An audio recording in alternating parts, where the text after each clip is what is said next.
자, 안녕하세요. 페이지 원의 카일입니다. 자, 자녀의 영어 원서 책장을 한번 떠올려 보시겠어요? 아마 그 책장에는 수많은 우리 부모님의 고민과 노력이 담겨 있을 것 같아요.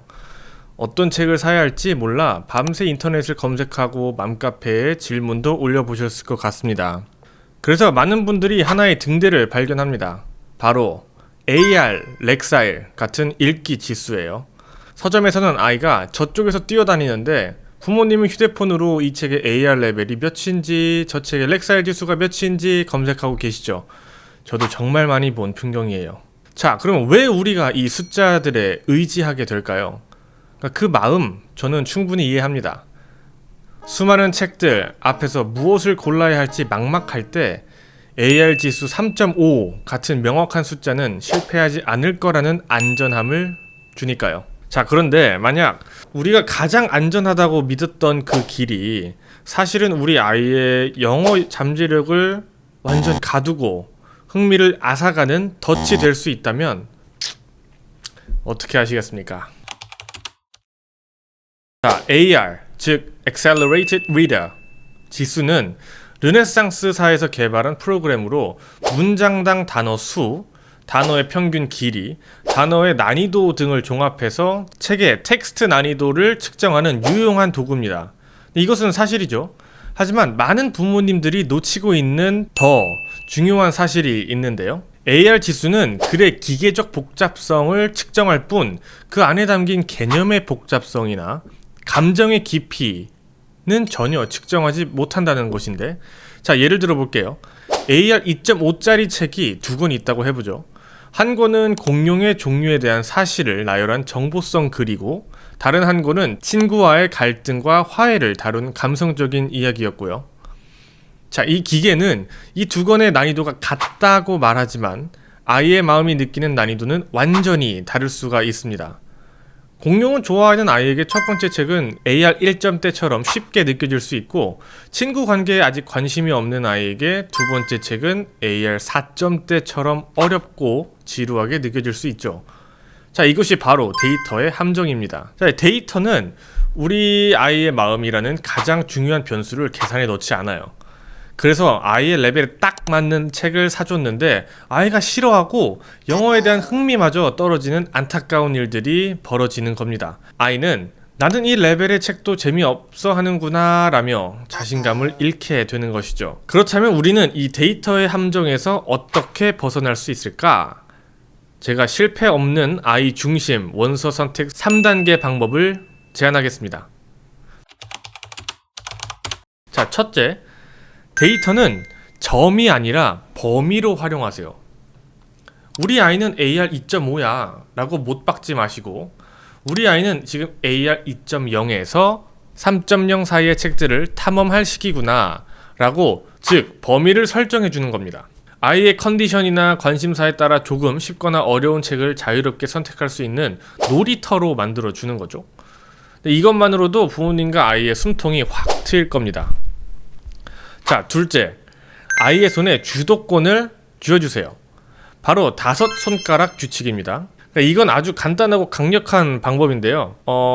아이와 함께 서점에 가서 마음에 드는 책을 한 권 고르고 아무 페이지나 펼쳐서 소리내어서 읽어보게 합니다. 물론 시끄럽게 하면 안 되겠죠? 아이는 한 페이지를 읽는 동안 전혀 모르겠는 단어가 나올 때마다 손가락을 하나씩 접게 하는 거예요. 다 읽었을 때 접힌 손가락이 한두 개 정도면 아주 훌륭한 책입니다. 서너 개 정도면 약간의 도전이 필요한 성장할 수 있는 책이죠. 하지만 손가락이 5개, 한 손이 전부 다 접혔다면 그 책은 아이에게 너무 어려운 책입니다. 아이가 아무리 읽고 싶어 해도 좌절감을 느낄 가능성이 아주 높아요. 그때는 부모님이 이 책은 조금 더 커서 읽으면 훨씬 재밌을 거야, 혹은 지금 내 손가락만 접히는 책을 한번 찾아볼까? 하고 자연스럽게 이끌어 주시면 됩니다.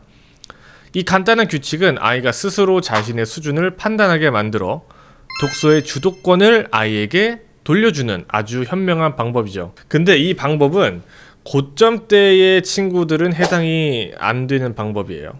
그러니까 그 고점 때는 못 알아들어도 그냥 읽어야 돼요. 그 얘기는 나중에 또 다른 영상으로 한번 만들어 볼게요. 자, 마지막 세 번째 단계입니다. 어쩌면 오늘 제가 드리는 말씀 중에 가장 중요하고 가장 많은 부모님들께서 놓치고 있는 부분이기도 합니다. 바로 아이의 레벨보다 쉬운 책을 읽히는 의도적 하향 선택입니다. 네? 쉬운 책을 읽히라고요? 아마 깜짝 놀라신 분들이 계실 텐데 제가 아주 구체적인 예를 한번 들어볼게요. 우리 아이가 SR 테스트를 봤는데 3.0이라는 점수가 나왔어요. 그럼 대부분의 부모님들이 어떻게 하시죠? 그렇죠. 서점으로 달려가서 AR 3점대 코너로 가시죠. 그리고는 매직 트리 하우스나 드래곤 마스터스 같은 책들을 아이 손에 쥐어줍니다. 너 이거 이제 읽을 수 있어. 한번 도전해봐. 절대 안 됩니다. 절대 안 됩니다. 그러니까 이것은 SR 점수를 가장 위험하게 오해하는 방식이에요. SR 3.0이라는 숫자는 우리 아이가 이 점수대의 책을 편안하게 읽을 수 있다는 뜻이 절대 아닙니다. 오히려 이 정도의 수준의 글을 이해하기 위해 상당한 인지적 노력을 쏟아야 한다는 신호에 가깝습니다. 그러니까 우리가 간과하는 사실은 독서 레벨에는 세 가지 종류가 있다는 건데요. 자, 첫 번째, 독립적 읽기 레벨. 그러니까 95% 이상 이해하며 편안하고 즐겁게 읽는 수준. 두 번째, 지도하 읽기 레벨. 교사의 도움이 약간 필요하며 학습이 일어나는 수준.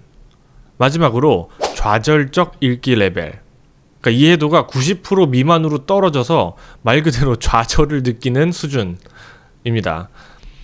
자, SR 3.0이라는 점수는 아이에게 이미 지도하 읽기 레벨의 상단 혹은 좌절적 읽기 레벨에 해당할 가능성이 매우 높아요. 그런데 여기에 바로 3점대 책을 읽힌다? 그것은 아이를 곧바로 좌절의 구렁텅이로 밀어넣는 것과 같습니다. 그러니까 제가 학원을 운영하면서 아이들이 읽는다는 북리스트들을 좀 받아보면요, 정말 헛웃음이 나올 때가 많아요. 아이의 실제 역량보다 훨씬 높은 도전적인 책들로만 가득 차 있더라고요. 부모님들은 이 정도 레벨이 나왔으니까 더 어려운 것도 도전해봐야 실력이 늘지 않겠어? 라고 생각하는데 아니요, 절대 그렇지 않아요. 절대. 그것은 진정한 의미의 읽기가 아닙니다.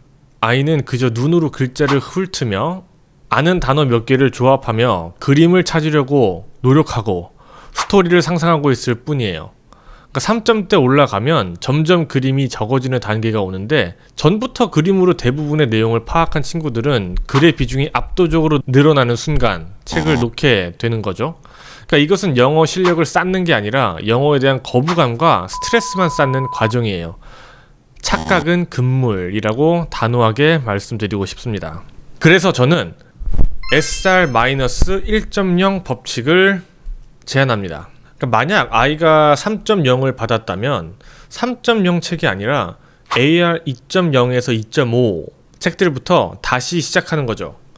그러니까 거기서부터 아이가 자신감을 얻고 독서의 재미를 붙이고 무엇보다 유창성을 확보해야 해요. 그러니까 글자를 떠듬떠듬 해독하는 게 아니라 물 흐르듯 자연스럽게 읽으며 내용에 푹 빠지는 경험, 이 경험을 통해 아이의 독서 체력이 길러지거든요. 그러니까 그렇게 체력이 붙은 아이는 스스로 조금 더 어려운 책에 자연스럽게 손을 뻗게 돼 있어요. 당연한 수순이고요. 그러니까 우리가 억지로 등을 떠밀 필요가 전혀 없다는 거죠. 우리의 목표는 아이의 레벨 테스트 점수를 올리는 게 아니죠. 아이가 영어 책을 평생의 친구로 만들게 돕는 것입니다.